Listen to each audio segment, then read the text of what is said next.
اب یزید نے ہر وہ کام کیا جو اس کے باپ نے کیا, گھر کے اندر بھی گھر کے باہر بھی, لیکن اتنے دو کام ایسے کیے کہ جو اس کے بزرگ بھی نہ کر سکے. ایک کام اس نے یہ کیا کہ اس نے بندروں کو علماء کا لباس پہنا کے منبر نبی پہ نچوایا اور پھر ان کو نسبت دی اہل بیت سے بے شمار. یعنی ان سے پہلے جو گزرے تھے انہوں نے یہ کام نہیں کیا. بندروں کو علماء کا لباس پہنایا, منبروں پہ بٹھایا اور نسبت دی اہل بیت سے, نبی سے. ایک اس نے یہ کیا. دوسرا اس نے مسجد نبوی میں بیٹھ کے منبر نبی پہ بیٹھ کے شراب پی اور پلائی اور کہا اگر حرام ہے تو مجھے روکو. اگر کربلا نہ ہوتی تو کیا ہوتا؟ اب کربلا ہو گئی ہے تو فائدہ کیا ہے؟ حسین نے کربلا کیوں بنائی؟ اس لیے بنائی کہ سونا حلال کر دیا گیا تھا, حج خاموش کر دیا گیا تھا, شراب حلال کر دی گئی تھی. اب حسین نے کربلا اس لیے بنائی. اگر نہ بناتا تو کیا ہوتا؟ جمعہ بدھ کو ہوتا, شراب حلال ہوتی.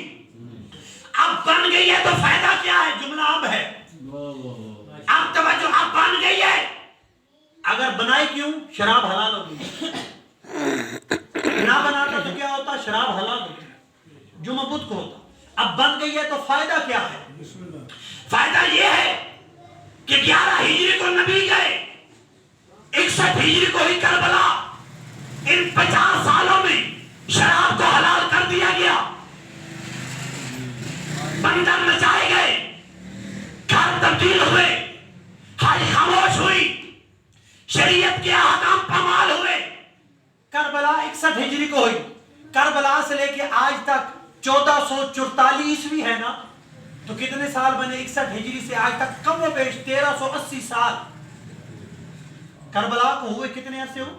نبی کو گئے 50 سال ہوئے کربلا تک. کربلا کو ہوئے کتنا عرصہ ہو گیا؟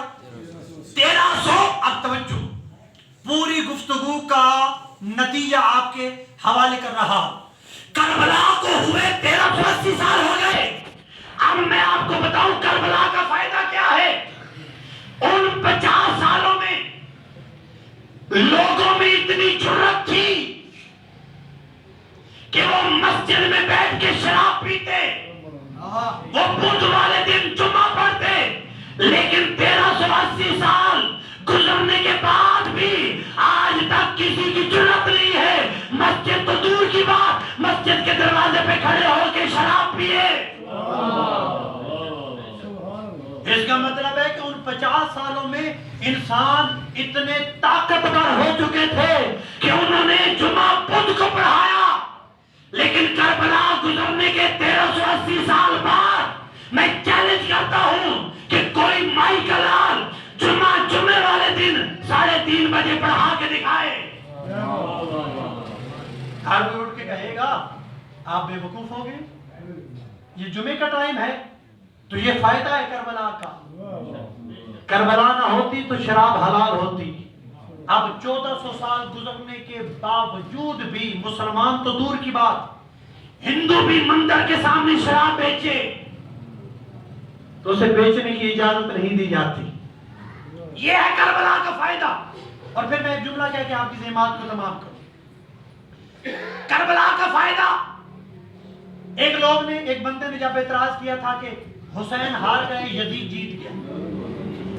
ہوا ہے نا کربلا کے اندر حسین آئے, حسین شہید ہو گئے تو اس کا مطلب ہے حسین ہارے, حسین ہارے, یزید جیت گئے.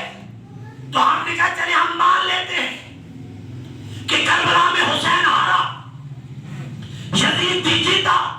دلیل کیا ہے؟ انہوں نے کہا اس لیے کہ حسین قتل ہو گئے, یزید بچ گیا, اس لیے حسین ہار گیا, یزید جیت گیا. ہم نے کہا یہ تو کوئی دلیل نہیں. انہوں نے کہا مطلب کیا؟ ہم نے کہا جیت اور ہار کا معیار یہ نہیں کہ زندہ کون ہے اور مرا کون. جیت اور ہار کا معیار یہ ہے کہ مقصد کس کا باقی ہے. مقصد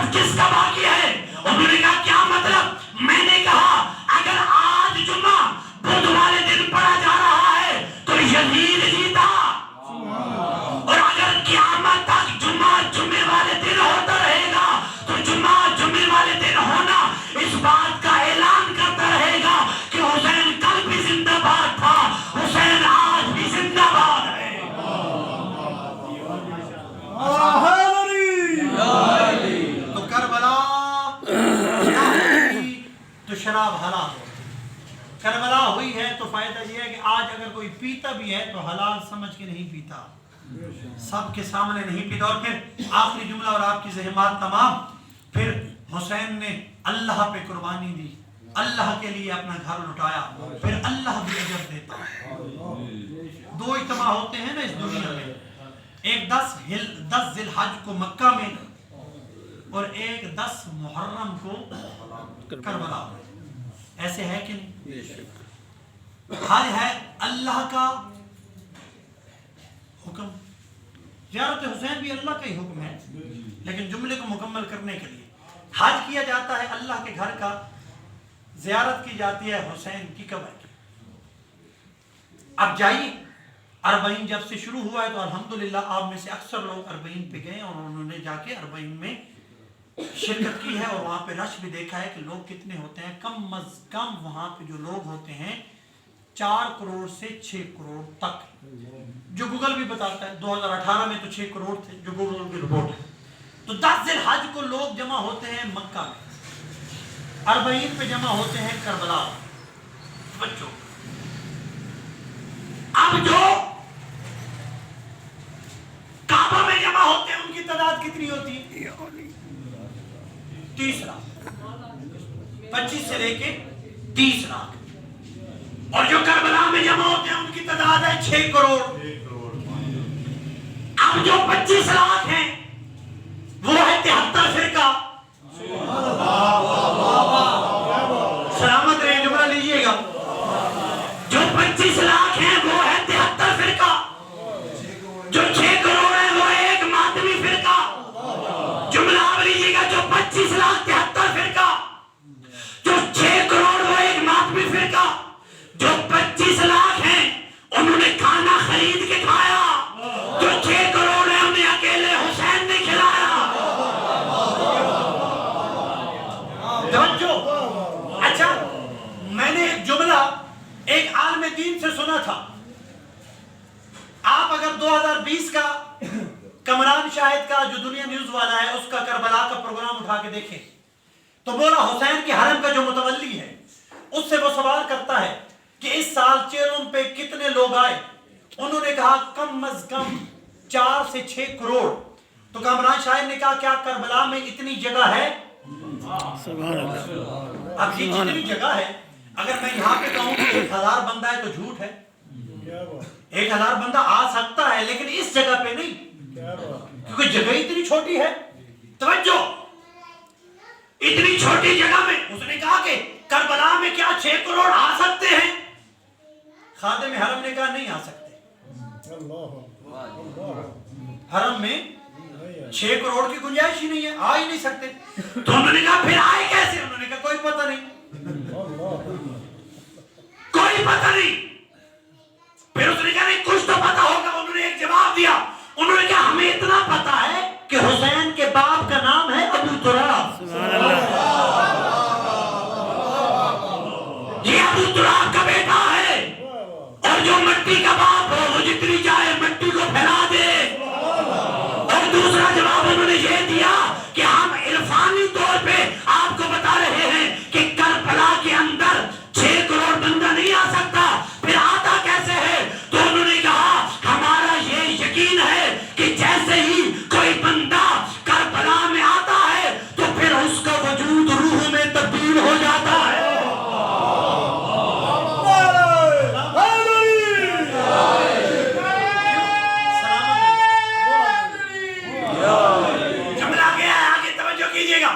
کیونکہ یہ جسم جگہ گھیرتا ہے، روح تو جگہ گھیرتی ہی نہیں۔ تو لوگوں کے جسم جو ہیں وہ روح میں تبدیل ہو جاتے ہیں۔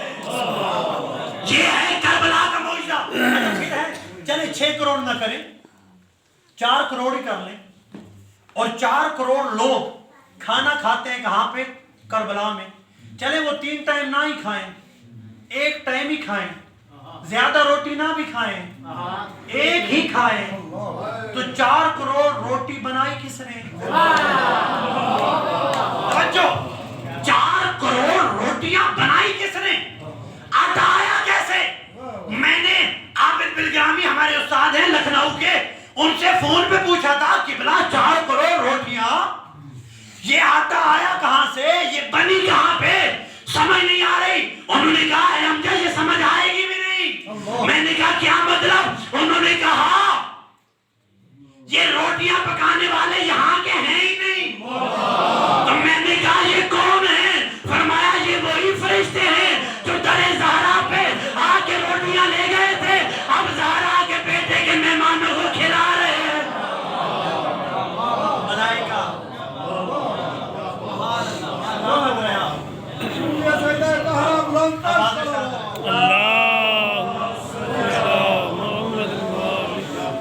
وہ فرشتے کہ جو روٹیاں لے کے گئے تھے, اب ان کی ڈیوٹی ہے وہ حسین کے زائرین کو روٹیاں کھلائیں. ہاں تو وہ ہے 25 لاکھ, یہ 7 کروڑ. انہوں نے کھانا خرید کے کھایا. 6 کروڑ کو اکیلے حسین نے دن میں 3 مرتبہ کھانا کھلا کے دنیا کو بتایا کہ اے دنیا والو, اگر کوئی تم سے پوچھے کہ حسین کی نانی خدیجہ پورے عرب کو مفت کھانا کیسے کھلاتی تھی, تو انہیں کربلا لا کے دکھانا کہ ایسے کھلایا.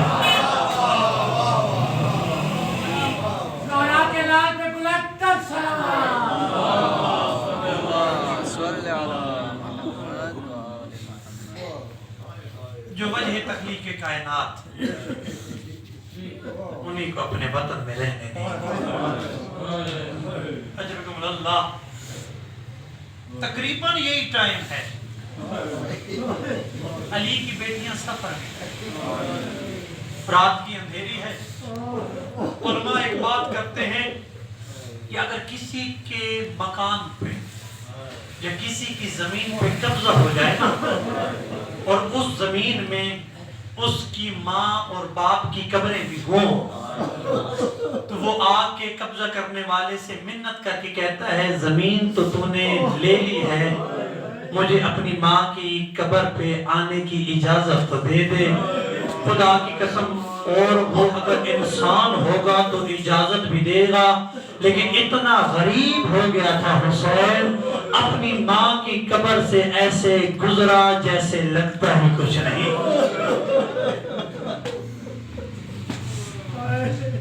اجرکم اللہ.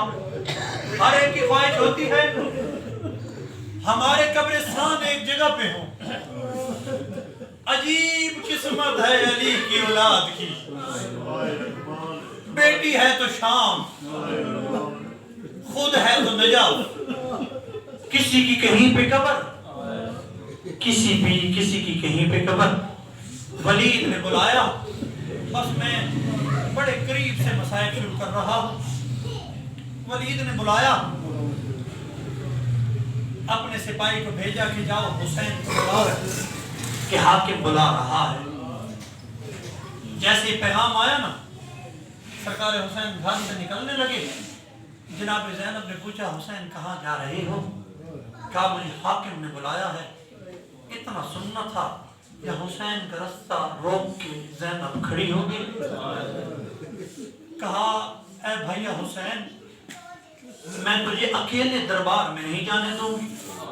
حسین نے کہا اے زینب, میں امام ہوں, علم امامت سے جانتا ہوں کہ مدینہ میری جائے شہادت نہیں, ولید میرا قاتل نہیں.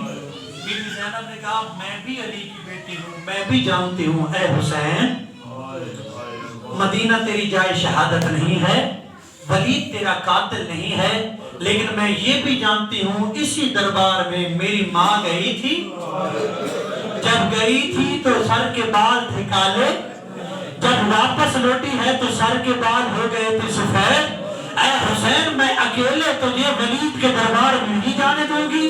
تو بہن بھائیوں کے درمیان یہ باتیں ہو رہی تھی, یا ام لبابہ ام الفضل جناب عباس کی زوجہ نے یہ باتیں سنی, دوڑ کے گھر گئی, کمرے میں جا کے جناب عباس کو دیکھ کے کہتی ہے اے عباس تو یہاں آرام سے سو رہا ہے, اور بار حسین کو زینب رو کے کھڑی ہے, علی کی بیٹی رو رہی ہے.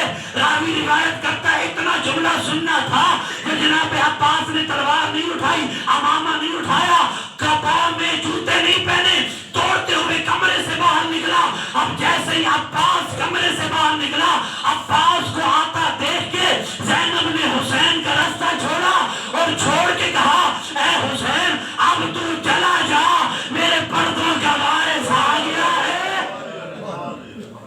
اجرکم اللہ. اب ہمارا وارث محافظ آ گیا ہے. اللہ جانے کتنے مان تھے زینب کو عباس پہ. اجرکم اللہ. اب عباس نے کہا اے آقا آپ دربار میں جانا چاہتے ہیں ہم آپ کے ساتھ آئیں گے. حسین نے کہا اے عباس دیر ہو جائے گی. جناب عباس نے کہا اے آقا بس ایک صدا لگانے کی اجازت دیجیے. حسین نے اجازت دی. عباس نے کہا اے زین العابدین، اے اکبر، اے قاسم، اے حنفیہ، اے رون، اے محمد. عباس نے صدا دی. دروازے کھلنے شروع ہوئے. کسی دروازے سے سجاد نکلے، کسی دروازے سے جناب اکبر نکلے، کسی دروازے سے جناب قاسم نکلے. تاریخ نے لکھا ہے 18 ہاشمی جوان تلواریں لے کے حسین کے گرد جمع ہوئے. اب کوئی اس جملے کی شدت کو محسوس کرے تو بیان کروں.